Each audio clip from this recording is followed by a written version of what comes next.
Jour maudit que celui de ma naissance. Dans la main, j'ai serré mes tourments, afin qu'ils ne lâchent pas leur étreinte. Si mon cœur était une jeune pousse, je le jetterais. Amandine Fontaine-Robière, alias Mounia, bienvenue sur Tamazarmon TV. Bonjour. Vous êtes une chanteuse, vous avez fondé Ania en 2003, vous êtes musicienne, vous jouez à la guitare, à la basse, le clavier et la batterie. En 2013, vous vous êtes lancé en solo, juillet 2013, premier concert, puis un clip qui a enregistré un grand succès avec 1700 vues. Après, c'est le grand départ, avec plus de 40 concerts. Vous chantez en français et en anglais. Présentez-vous. Alors, oui, en effet, donc je suis originaire de Normandie, là où je suis d'ailleurs aujourd'hui, je suis pas très loin de chez moi. Donc j'ai commencé effectivement en 2003 avec le duo Ania. J'ai commencé par la batterie en fait, plus exactement quand j'étais petite, à l'âge de 8 ans. Et après j'ai commencé à vouloir chanter en jouant de la batterie et effectivement j'ai fait un petit peu de guitare, un peu de clavier, voilà. Et j'ai voulu, en parallèle de ce duo où je faisais la batterie, j'ai eu envie d'un petit projet toute seule. Et puis pour pouvoir aussi voyager, voilà. Donc effectivement ça a commencé en 2013, j'ai sorti plusieurs disques, 3 EP et là je sors mon premier album qui sortira en octobre, le 4 octobre prochain. J'ai toujours aimé la musique, j'ai toujours eu besoin de faire de la musique, c'est vraiment quelque chose pour moi de fondamental, voilà. J'en ai vraiment besoin pour vivre en fait, vraiment. En plus de la musique, vous faites votre propre promotion, ainsi que la boxe et la peinture. Alors, oui, je ne sais pas où vous avez trouvé toutes ces informations, mais en effet, je suis aussi très sportive, j'ai fait de la boxe, j'ai arrêté depuis parce que je me suis fait amocher et j'ai voulu arrêter. Mais effectivement, je suis sportive, en plus de la musique, j'adore le sport depuis toujours, effectivement. Vous avez aimé la musique dès votre jeune âge. Qui vous a initié? Êtes-vous issu d'une famille musicienne ou c'est votre entourage? Un peu les deux. Après, effectivement, ma famille, mon père écoutait beaucoup de musique classique et ma mère a commencé, en fait, j'ai fait de la batterie grâce à ma maman qui avait acheté une batterie pour elle, pour jouer. Elle l'a mise de côté et moi, en fait, j'ai récupéré la batterie et j'ai commencé à vraiment jouer et j'ai adoré ça, en fait. Donc, et ma maman a eu aussi plusieurs groupes de musique quand j'étais adolescente. Donc j'ai toujours été, oui, baignée dans la musique, beaucoup d'amis musiciens. Donc tout au long de ma vie, j'ai été entourée effectivement de musiciens. Ma famille, mais aussi mes amis, tout à fait. Le premier instrument que vous avez touché, vous avez dit la batterie. Après, ça a été le chant, où j'ai commencé à chanter en jouant de la batterie, tout à fait. Pour la guitare, le clavier. Alors, bon, le clavier, c'est pas... Enfin, moi, c'est un instrument que je joue comme ça, hein. Vraiment, je suis pas du tout claviériste, du tout. J'ai jamais pris de leçon de piano. Après, la guitare, en fait, au moment où j'ai voulu chanter des textes, en fait, des poèmes, plus exactement, que j'écrivais, je me suis dit, bon, la batterie, c'est bien, mais batterie chant tout seul, voilà, quand on est accompagné par d'autres personnes, ça va, mais il fallait que je trouve un instrument mélodique. Et c'est pour ça que j'ai commencé à prendre la guitare et j'ai aimé pouvoir poser ma voix sur des notes de guitare. Donc voilà, j'ai commencé à jouer comme ça, et puis de fil en aiguille, j'ai fait quelques concerts, et puis les gens me disaient « Ah, c'est super !» Enfin, j'ai été encouragée, vraiment, et ça s'est fait comme ça. Et après, j'ai voulu justement, par la musique électronique maintenant, même si on est seul, eh ben, on peut sur scène enregistrer ce qu'on appelle faire du looping. On peut enregistrer des boucles de guitare, des voix, etc. Et là, j'ai commencé vraiment à m'amuser à faire des harmonies de voix et ça, j'ai adoré ça. Et c'est comme ça que le projet Mounia est né. Et aujourd'hui, voilà, j'expérimente encore, j'expérimenterai toujours sans doute. Et c'est ça que j'aime en fait. C'est une musique qui est très évolutive et je me laisse aller. Et voilà, je me laisse aller par ce qui vient et je construis au fur et à mesure ce projet. Vous écoutez la chanson française ou anglaise? J'écoute plus de musique anglaise ou américaine, mais j'ai été bercée dans ma jeunesse par Georges Brassens, Jacques Brel, Aznavour, voilà, enfin, plein de gens comme ça. Donc j'aime aussi le chant en français. C'est pour ça que j'écris de plus en plus en français. J'assume de plus en plus de dévoiler comme ça directement des textes en français, de plus en plus. Donc sur mon album d'ailleurs, il y aura pas mal de textes en français. Donc après, j'écoute plein de sortes de musique, mais c'est vrai quand même que j'écoute beaucoup plus de musique anglaise et américaine. Vous parlez de la chanson anglaise et pour la traduction de vos textes en anglais. Alors, soit moi quand c'est pas trop compliqué, soit j'ai un ami en fait qui m'aide en fait à traduire et qui est là, qui est traducteur en fait, c'est son travail, qui est toujours présent pour m'aider à traduire les textes. Et pour la peinture? Oh là là, alors c'est pareil, je sais pas où vous avez eu cette information-là, mais la peinture pour moi c'est très loin, très abstrait. Moi j'ai toujours fait, je sais pas peindre en fait. À un moment donné, quand j'ai écrit, j'étais dans un moment où j'écrivais beaucoup de poèmes et en fait j'ai fait un recueil de poèmes sur l'espace de 6 mois, 1 an, je dirais, j'ai fait un recueil de poèmes. J'écrivais quasiment tous les jours. Et j'ai voulu à un moment donné, dans cette même période, peindre les couleurs, les textures qui me venaient en fait avec ces textes. Et en fait, je peignais à la main, en fait, avec mes mains et sans pinceau. Enfin, il y avait, voilà, c'est peut-être un peu animal, mais voilà. En fait, c'était ma manière, en fait, d'illustrer en fait mes textes. J'avais eu envie de ça et j'ai découvert justement, j'aimais aussi le contact de la peinture sur mes mains et parfois je faisais même de la peinture dans l'obscurité où je découvrais le lendemain en fait les véritables couleurs. Enfin, il y avait tout un... J'avais envie voilà, d'expérimenter aussi. Donc, mais la peinture, non, je suis pas du tout peintre, mais pas du tout. Votre environnement vous a aidé à faire de la peinture? Vos paysages sont très beaux. Oui, j'habite effectivement dans un endroit très joli, c'est vrai que... Mais la peinture, je dirais plus... j'adore aller voir des expositions. Et comme il y a eu une période où j'y allais vraiment beaucoup, je pense que ça m'a aussi donné envie de peindre moi-même et de voir... parce qu'en même temps, on n'est pas obligé d'être peintre et d'être doué pour peindre. Enfin, voilà, comme tout le monde peut faire de la musique. Enfin, et puis après, le talent, le fait que ce soit joli ou pas, que ce soit réussi ou pas, tout ça c'est très subjectif. Donc voilà, chacun est libre de faire en fait. Donc moi je me suis donné cette liberté.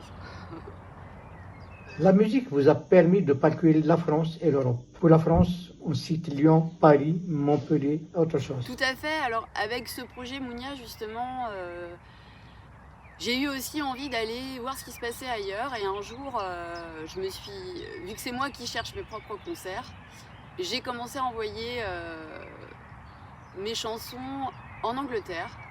Et un jour, on m'a répondu que je pouvais venir me produire donc dans un endroit, un pub en Angleterre, plus précisément à Brighton.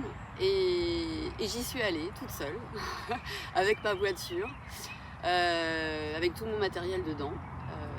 Et ça s'est très bien passé. Et comme ça s'est très bien passé, que le public a été très réceptif, gentil, chaleureux, j'ai continué à venir en Angleterre assez régulièrement et j'ai eu envie d'essayer d'explorer d'autres pays d'Europe. Donc il y a eu l'Espagne, la Suisse, la Belgique, l'Allemagne, la Tchéquie et plus loin la Scandinavie. C'est, je crois, oui, mon plus long voyage en fait. J'ai fait la Scandinavie, le Danemark, la Suède et la Norvège. Et je crois que c'est mon plus beau voyage. Vous avez fait la France en passant par Lyon, Paris, Montpellier. Tout à fait. Marseille, Bordeaux,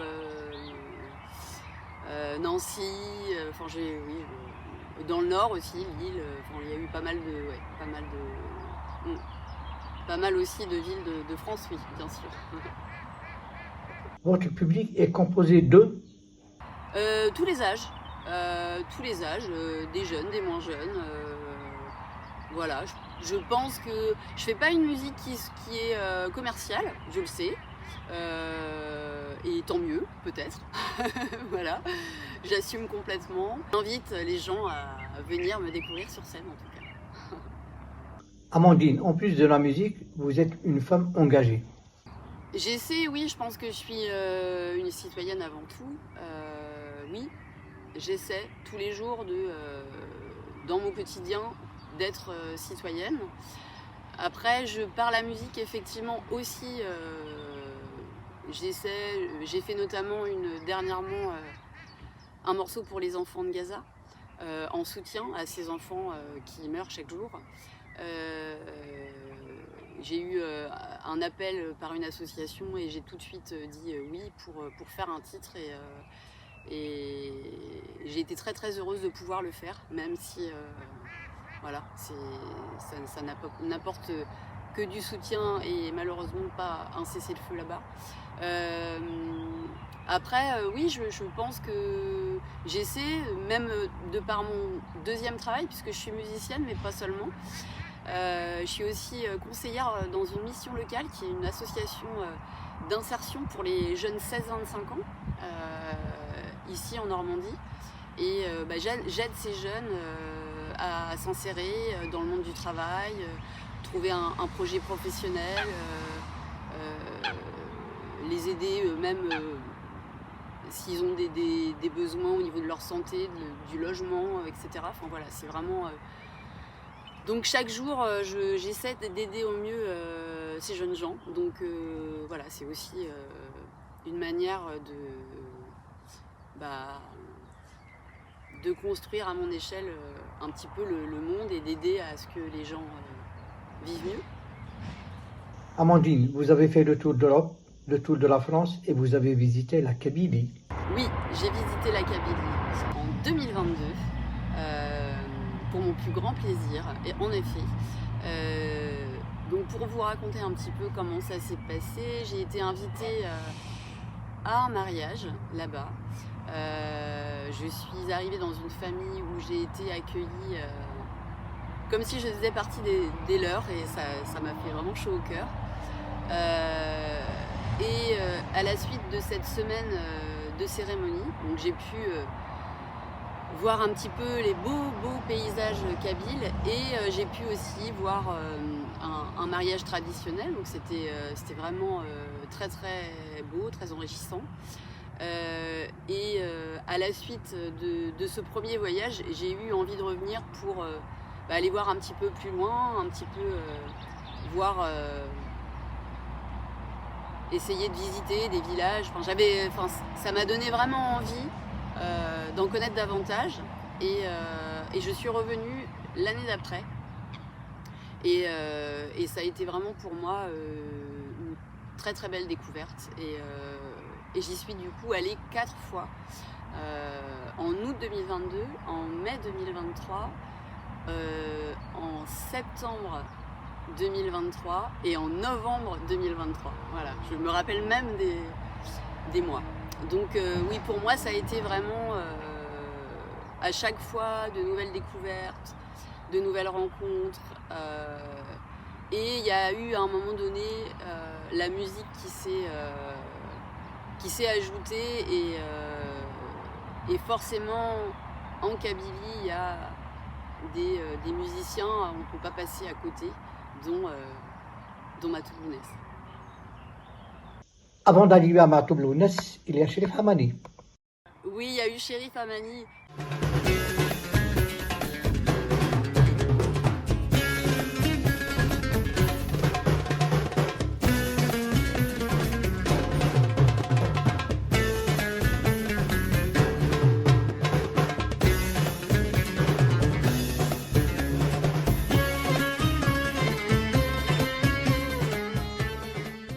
Comment avez-vous découvert la musique de Cherif Hamani? Bah, en fait, à la suite du mariage, donc je connaissais quelques Kabyles et en fait, qui m'ont fait découvrir en fait cette musique. Et c'est tellement riche, c'est ça qui est assez contradictoire, mais c'est tellement riche en rythme que moi, mes premiers amours, c'est vraiment la batterie. Enfin, j'ai commencé à faire de la musique en faisant de la batterie. Et un jour, j'écoutais Cherif Hamani et je me disais, ces rythmes, c'est fou. Et j'ai eu envie, chez moi, toute seule, de jouer par-dessus. Et ça m'a amusée. Et j'ai pris vraiment du plaisir à le faire. Et je me suis dit, bon, je vais prendre mon téléphone et je vais faire une vidéo et je vais voir ce que ça donne. Et en fait, c'est la vidéo qui est sur YouTube. Voilà. J'ai fait une improvisation sur Cherif Hamani et puis je l'ai conservée et voilà. J'ai dû faire 3 ou 4 vidéos et j'ai pris celle qui me semblait la meilleure et je l'ai montrée un petit peu et on m'a dit oh bah Amandine, il faut que tu la partages, il faut que c'est bien. Et c'est comme ça qu'elle est arrivée sur YouTube. Donc c'était pas forcément, je voulais pas forcément la montrer. Enfin, c'était pour moi un moment voilà, de plaisir et à la base je l'avais vraiment filmé pour voir ce que ça donne quoi, et écouter ce que ça donne. Voilà. À Tamazramon TV, on a eu l'exclusivité de découvrir l'hommage de Cherif Hamani. Pour Matou Lounès, vous avez rendu l'hommage avec Monsieur le Président. Vous avez ruiné ma vie et dérobé ma jeunesse. Vous m'avez arraché au mien, anéanti mes espérances. Le malheur imprègne mes os avant que la mort sur moi se pose. L'amertume de mon cœur lourd, de ma langue je la balayerai. De ma langue je la balayerai. Si par bonheur je pouvais fuir et à la venir à vous, je viendrai vous visiter, vos parents que j'aime tant. Dans la lumière apparaissant, votre émoi ne m'étonnera pas. Ce n'est pas le visage de mon départ que vos yeux reconnaîtront. Que vos yeux reconnaîtront. En effet, j'ai eu envie en fait de rendre cet hommage, déjà parce que en Kabylie, il est partout. J'ai eu la sensation que dans les esprits kabyles, il est partout. Et que pour moi, en fait, c'était aussi un hommage à la Kabylie. C'était pour moi une manière aussi de remercier déjà cette première famille kabyle, ils se reconnaîtront, de m'avoir accueilli aussi chaleureusement, à tous les Kabyles que j'ai rencontrés qui m'ont accueilli tous chaleureusement pour ces beaux paysages qu'ils m'ont offerts. J'avais envie voilà, pour moi c'était comme un cadeau, donc j'espère qu'ils seront heureux. Après, pourquoi Monsieur le Président? Parce que j'ai pu, quand je l'ai écoutée cette chanson, elle m'a beaucoup fait penser à une chanson que j'écoutais beaucoup quand j'étais jeune, Le Déserteur de Boris Vian, chanté par Reggiani notamment, que j'ai écouté. Et quand j'ai entendu Monsieur le Président, ça m'a fait vraiment penser à... Ça a fait résonner en moi quelque chose de fort, vraiment. Et entendre aussi la voix de Matoubonès à la fin, en français, d'entendre sa voix française et ce message aussi qui est très fort, le message de cette chanson qui est très fort et qui est universel, justement, puisqu'on peut le retrouver aussi dans Le Déserteur. Enfin, tout ça à mélanger a fait que je me suis dit, j'ai envie de reprendre cette chanson, j'ai envie de comprendre vraiment ce qui est dit, etc. Et j'ai pris beaucoup de plaisir aussi à découvrir le texte et à essayer de mettre des mots, les mots justes, les plus justes possibles. Donc ça, c'était vraiment intéressant, ce travail-là aussi. Et donc il y avait vraiment, enfin ça a été pour moi tout un cheminement, ça a été un travail, ça a été un long travail quand même. Même si ça s'est fait sur une courte période, ça a été quand même, j'ai pris beaucoup de temps pour faire ce travail et j'ai pris énormément de plaisir, vraiment. Vous avez rencontré les Malika Matoub? Oui, j'ai eu la chance de pouvoir rencontrer Malika Matoub, qui je lui ai envoyé la chanson pour qu'elle me dise si le texte que j'avais traduit correspondait. Je voulais vraiment, c'était important. Je l'ai fait aussi avec Omar Megni, qui m'a aussi soutenu vraiment. Donc c'est vraiment un grand bonheur pour moi d'avoir pu rencontrer Malika, qui m'a accueilli les bras ouverts aussi. Voilà, échanger avec Omar Megni et puis je remercie donc tous ces gens et je remercie aussi Mena Megni qui a fait la guitare sur cette adaptation et je remercie vraiment tous ces gens-là, David et Ben pour le mixage, le mastering. Il y a plein de gens quand même autour de cette chanson et c'est vraiment un projet commun. Donc voilà, ma maman qui m'a aidée aussi pour la traduction. Donc voilà, un beau travail d'équipe. Amandine, vous faites un travail magnifique que j'ai écouté en exclusivité. En privé, nous avons travaillé ensemble. Vous allez rendre hommage à d'autres chanteurs tels Slimane Azem. Oui, alors il y en a beaucoup. Il y en a beaucoup que j'aimerais. Il y a Slimane Azem. J'ai d'ailleurs visité son village. Donc en Kabylie, j'ai eu la chance de pouvoir visiter son village. Donc oui, pourquoi pas, bien sûr. Après, il y en a beaucoup. Voilà, il y a énormément de chansons auxquelles je pense. Après, il me faudra du temps et voilà, j'ai aussi là ma musique qui me prend aussi beaucoup de temps, mais j'ai très envie. J'ai très envie que ce projet Kabyle ne soit pas le seul, bien sûr, évidemment. Vous allez revisiter la Kabylie? Oui, j'aimerais beaucoup. Je peux déjà dire que j'ai justement après ce premier hommage aussi à Cherif Amani, c'est possible que voilà, j'ai pensé aussi pour octobre prochain faire un autre hommage. Donc oui, bien sûr que j'ai très envie de revenir en Kabylie, bien sûr. Et je reviendrai. Amandine, merci d'avoir accepté notre invitation. Merci à vous, grand merci à vous. À bientôt, j'espère.